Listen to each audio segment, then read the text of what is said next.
What's up, y'all? We are checking out a book by comedian Mike Epps called Unsuccessful Thug.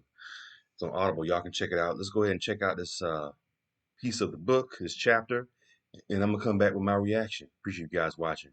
Because the way it is now, people are judging me off how I look and how my confidence is through the roof. And they can't see that at the same time I'm insecure. So I got enough confidence to stay in the business, but maybe I'm too insecure to become the biggest star. Mm. Hell, all I know is sometimes I feel like I gotta dumb down around people. Mm. But it's a lose-lose proposition.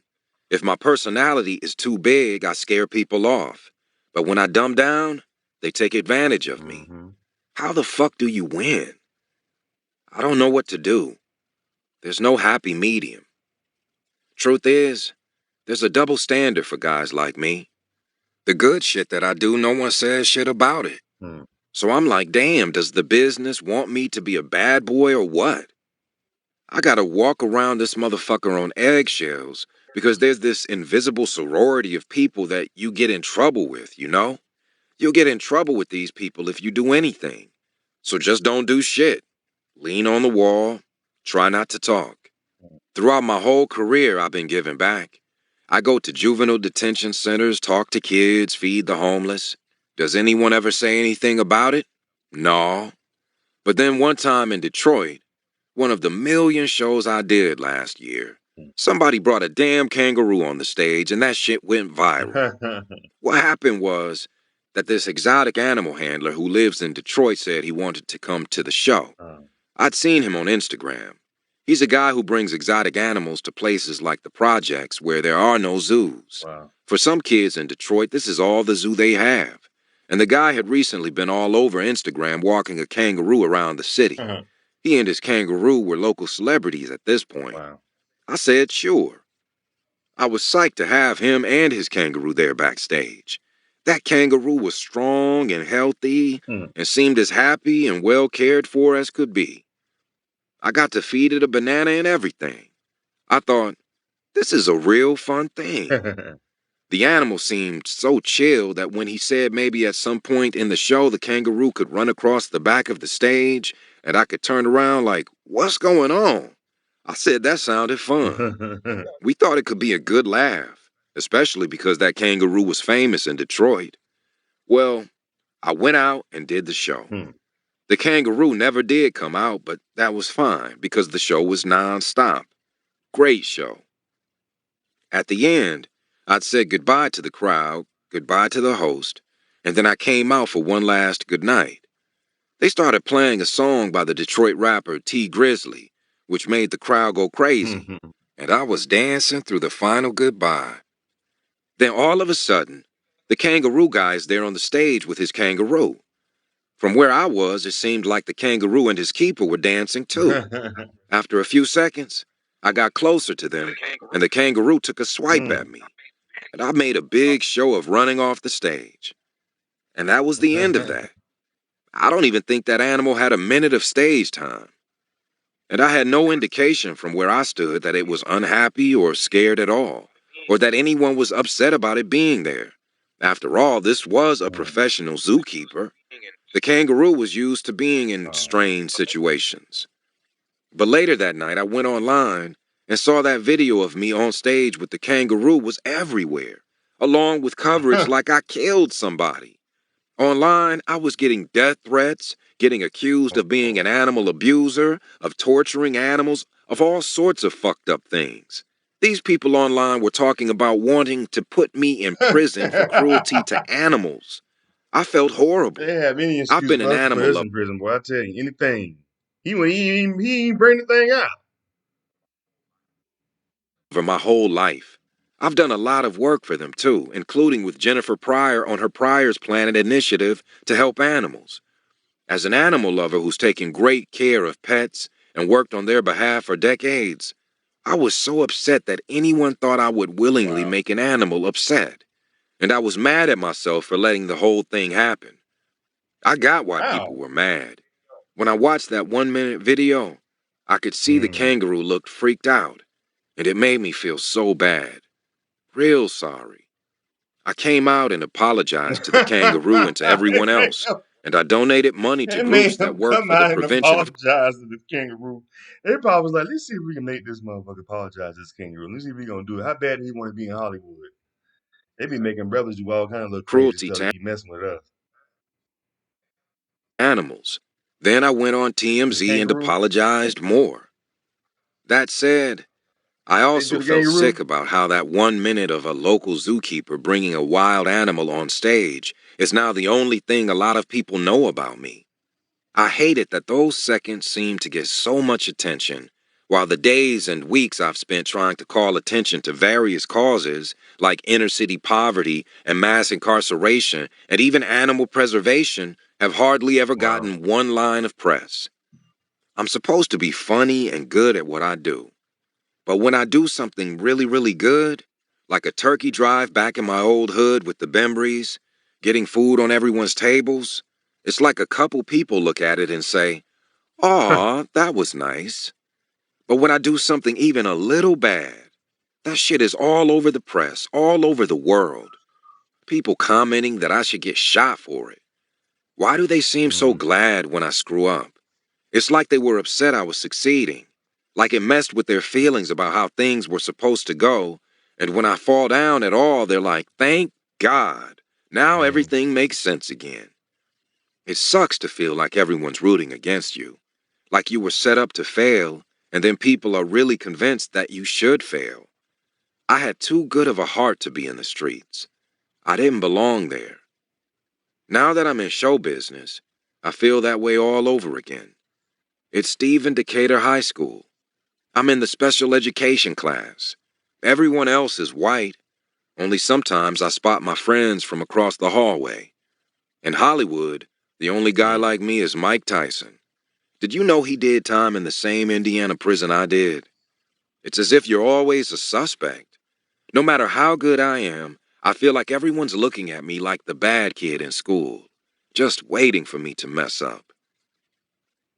Hollywood is tough, but it's even tougher Mm. to be black in Hollywood. Yep. This is not our business. I tell black actors Mm-hmm. and comics that all the time. Don't ever forget that. That's like watching a white guy get upset because he's not treated right in the NBA. I'm like, It's their that ain't business. your game, man. You're good at it and you're in it. But this is a black man's Mm-hmm. business On the on the court. court. On the court. Let's get Slavery that has a part. long legacy. And what it means in Hollywood is that black people compete with each other. They're always saying there's enough for everybody out there, but a lot of time you get black gatekeepers. Black gatekeepers are guys who are really, really rich, Mm-hmm. made a lot of stuff, but they control all the Mm. black people who want to work. You pick one black guy, give him everything, and say, "Go Mm. get your people and control them." You go act white with them. I'm white, you're black. You act Mm. like me with them. I think a lot of stuff is just ordained in your life. I really truly think that us as black people, we are still Yeah. feeling the effects of slavery. Stuff that wasn't even taught to us physically or in Mm-hmm. the presence of somebody, Right. but it's just deep in us. It's a white man's world. Being black in Very. America is dangerous. No joke. If you're black and you're on an elevator and a white woman starts Hmm. screaming, you're going to jail. Even if you didn't do anything. Even if she just Mm. saw a mouse and that's why she's screaming. If you were in the vicinity and you look like me, it's a given. You Wow. will do at least 3 years, if that is, you don't Mm. mysteriously die on the way there. I know for a fact that white people don't understand what we go through. There's no way in hell that a white person can know. Huh. They know. Ain't no way in hell. Every day before I left for school, I'd be told, "Let the Lord bless you, Mm. or the mortuary gonna dress you." I've never met a white person who heard that when they were heading out the door to go to school. Still, for all the shit that we get as a race, if I could be reborn any color, Right. I'd still want to be black. Maybe I feel that way because I don't know anything else. What I know is what it is to be black. So that's what I am and what I'll always be. And I've learned to own it, to Mm. own who I am and where I'm from. But being black sure has cost me a lot. That's why I stick with the same guys who brought me. I've been That's with cool. TC for 25 years. I've been with Niles for 20 years. People have been trying to get rid of Niles forever. Some people say it's the Mm, reason my career ain't where it should be, because I didn't have representation mm, from one of the big companies all along. But fuck that. right. I need people I can trust. I need people who can translate me to the Hollywood people Mm, and who can translate them to me. Niles speaks both languages. Anyway, the award shows, how they pick and choose who is the best, who Hollywood says mm, is the best, is when I really see it stark. Leaning on that wall, looking around, I know I'm supposed to behave right. Don't drink too much, don't say too much.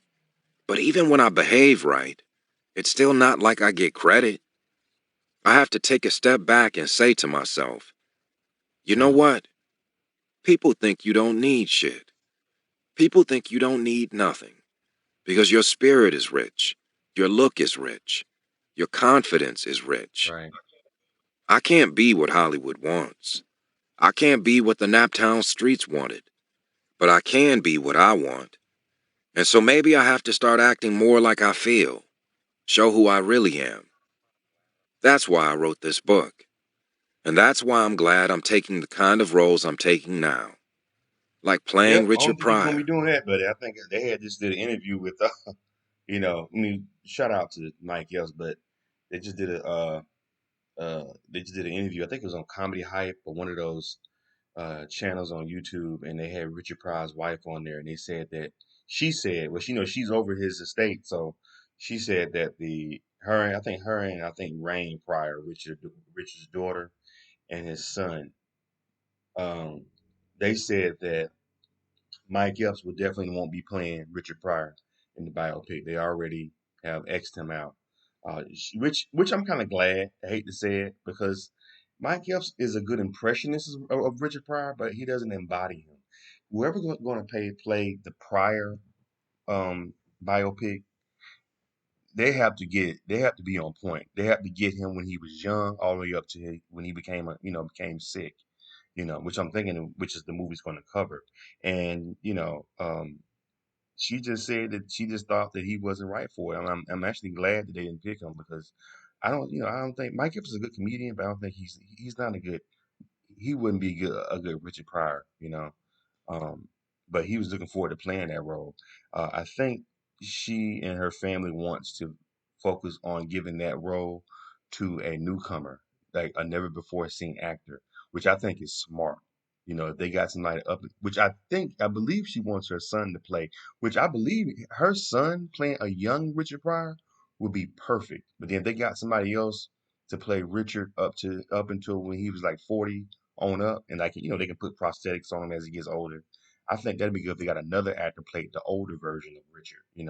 But the young version, if they work, I mean, I don't know how good an actor his son is, but his son looks just like him. Like like I think his son is like he got to be in his early 30s now, because that was his last kid he had with her. Um, but he looks exactly like his dad, and he would be perfect to play a young Richard. But anyway, what do y'all think about this video? And check out the book, Unsuccessful Thug. Leave your comments and subscribe to the channel. Appreciate you guys watching. Take care.